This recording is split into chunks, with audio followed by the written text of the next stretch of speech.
ஒரு வாடகை வீட்ல இருந்து இன்னொரு வாடகை வீட்டுக்கு போகும்போதே மனசெல்லாம் அவ்வளோ பாரமா இருக்கும். அத நான் வந்து நெறைய பேர் சொல்லி நான் ஃபீல் பண்ணியிருந்திருக்கேன். பட் இன்னைக்கு எங்களுடைய சூழ்நிலை சொந்த வீட்ல இருந்து வாடகை வீட்டுக்கு வந்திருக்கோம். அப்ப எங்களுடைய சூழ்நிலைய கொஞ்சம் நீங்க யோசித்து பாருங்க. அவ்வளவு கஷ்டமான ஒரு சூழ்நிலை. மனசு அவ்வளோ கஷ்டத்தோட தான் நாங்க இந்த வீட்டுக்கு இன்னைக்கு காலையில பால் காய்ச்ச வந்தோம். ஆ பரவால்ல இதே ஏத்துக்கலாம் அப்படின்றது மனப்பான்மைக்கு வந்துட்டோம். ஸோ இன்னைக்கு வந்தவுடனே வந்து நானு வாசலெல்லாம் தெளிச்சு நிலைவாசலுக்கு ஃபஸ்ட்டு பூஜை பண்ணணும். எப்பயுமே வந்து நம்ம பூஜை வீட்டுக்குள்ள ஆரம்பிக்கிறதுக்கு முன்னாடி நிலைவாசல் பூஜை ரொம்ப முக்கியம். ஸோ நல்லா கோலம் போட்டு மஞ்சள் குங்குமம் வச்சு விளக்கேத்தி பூஜை பண்ணிட்டு, அதுக்கப்புறமா தான் வந்து நான் வீட்டுக்குள்ள போயிட்டு விளக்கேத்த ஆரம்பிச்சேன்.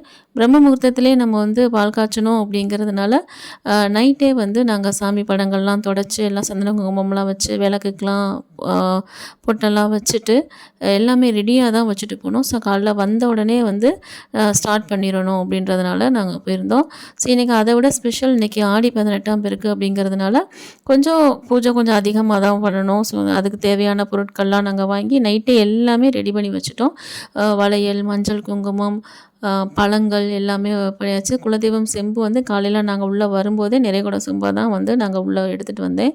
ஸோ இந்த டைம்ல நான் உள்ள பூஜை பண்ணிட்டு இருக்க டைம்ல வந்து அம்மா வந்து இங்க அடுப்புல பால் காய்ச்ச ஆரம்பிச்சுட்டாங்க. ஸோ இந்த திசையில தான் பொங்கணுன்ற மனப்பான்மைலாம் யாரும் வச்சுக்காதீங்க. எல்லா திசையும் நல்ல திசை தான்.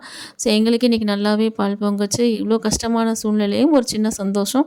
ஸோ நல்லபடியா பால் பொங்குச்சு. நல்லபடியா நாங்க சாமி கும்பிட்டு முடிஞ்சாச்சு.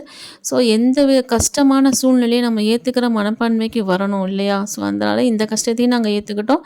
நல்லதே நடக்கும் அப்படின்ற ஒரு நம்பிக்கையில நல்லதாகவே நடக்கட்டும்.